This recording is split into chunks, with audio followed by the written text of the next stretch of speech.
If you're a steak sauce fanatic, then you're in luck. Today, I'm going to show you just how easy it is making top-notch steak sauce at home can be. So let's dive right in.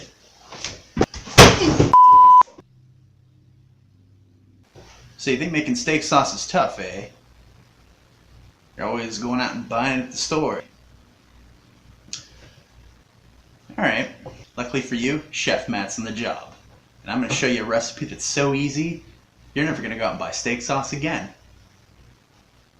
Probably. This recipe is going to come in 2 stages. First stage, we throw everything in a pan. Second stage, we heat that pan up. The second stage is arguably the most important. Now, you can get away with just throwing everything in a bowl, mixing it together, and you have steak sauce right off the rip.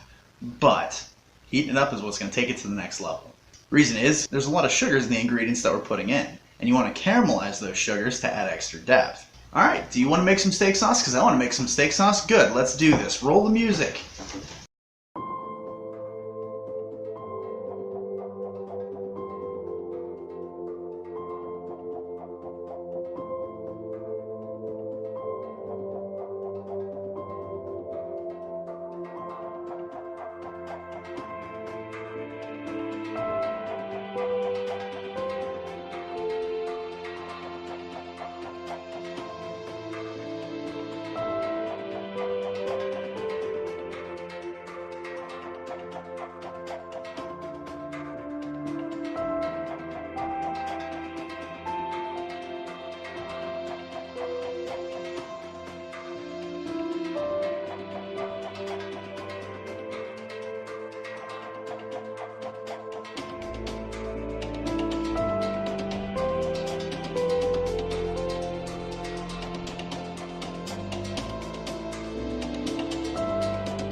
Alright, maybe a little bit more.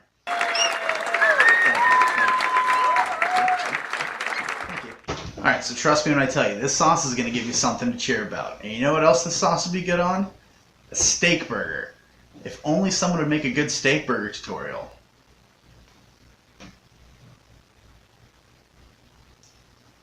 Alright, well that's all I have time for this week. Stop by next week where we're probably going to be making ribs. It's going to be awesome. Oh yeah, and don't forget,